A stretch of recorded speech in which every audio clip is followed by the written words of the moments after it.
ஜிம்கானா நீ ஃபேமிலியோட பாருக்கண்ணா. Set host pant ready இப்ப கெஸ்டோட பரப்பண்ணா.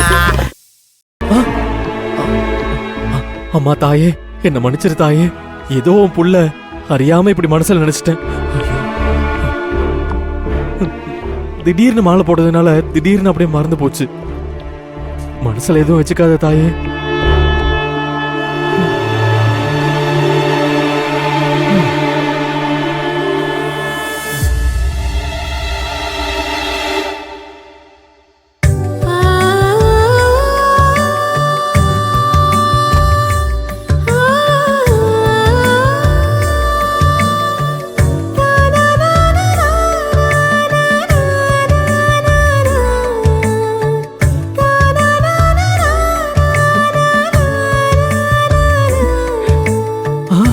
ஆத்தா, என்ன சோதிக்காத ஆத்தா.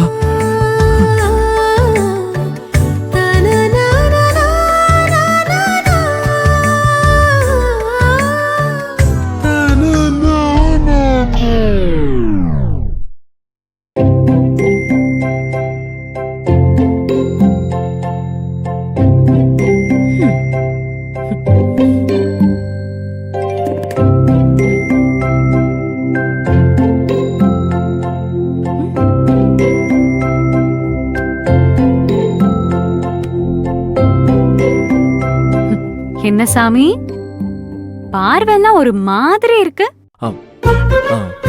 ஒண்ணு இல்லையே.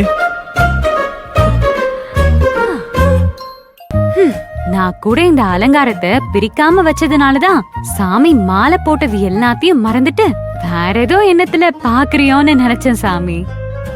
இங்க பாரு, நீ வேற ஏதாவது பேசி என் மனசை கலைக்காத சாமி. நான் பேசினா உன் மனசு கலைஞ்சிருமா சாமி? அத விடு சாமி, இப்ப என்ன எடுத்துட்டு வந்திருக்க அத சொல்லு. மாவும் கிழங்கும் தான். நீ சரியா சாப்பிடல சாமி, அத நான் கவனிச்சேனா? அதான் புருஷன் சாமி பட்னியா கடக்க கூடாதுன்னு நினைச்சு நாம 2 பேரும் சேர்ந்தே ஒன்னா சாப்பிடலான்னு 2 பேருக்குமே எடுத்துட்டு வந்திருக்கேன்.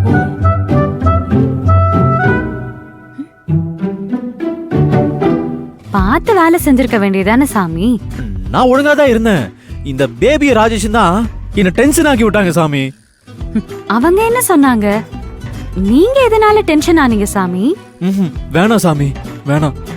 அவங்க அங்க என்ன சொன்னாங்களோ அதுதான் இங்கேயும் நடக்குது. சாமி, அத மறந்துடலாம் சாமி, அத ஞாபகப்படுத்தாத. நடிக்காதடா டே. என்ன டாவா? நான் சாமி அம்மனுக்கு மாலை போட்டிருக்கேன். நானும் சாமி தான். நானும் அம்மனுக்கு மாலை தான் போட்டிருக்கேன். சாமிக்கு சாமி வாடா போடான்னு பேசிக்கலாம்.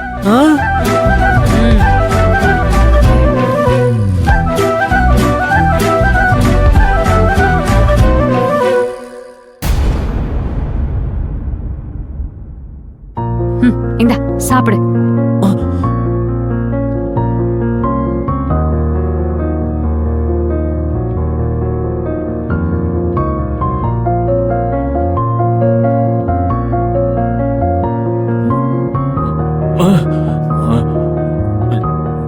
நானே சாப்பிட்டுக்கோவா?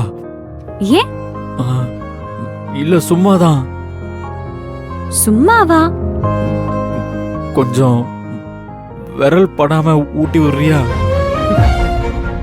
நீ ஊட்டி விடும்போது உன் விரல் படுதா, அதான் ஒரு மாதிரியா இருக்கு. அப்போ சாமி மனசுல கண்ட்ரோல் இல்லன்னு அர்த்தம். மனசுல எதுவும் வச்சுக்காம இருந்தாதான் உண்மையான சாமி. உன் மனசுல எதுவும் இல்லனா விரல் பட்டாலும் குத்தம் இல்ல. உன் மனசுல இதெல்லாம் பார்த்த உடனே வேற ஏதோ ஓடுற மாதிரி தெரியுதா? அப்ப நீ விரதம் இல்லையா? இல்லையே, நான் சுத்தபத்தமா தான் இருக்கேன். என் மனசுல ஒண்ணும் ஓடல. நீ ஏதாவது கிளறாம ஊட்டு. நீ சுத்தமா இரு சாமி முதல்ல. நான் அப்படிதான் இருக்கேன்.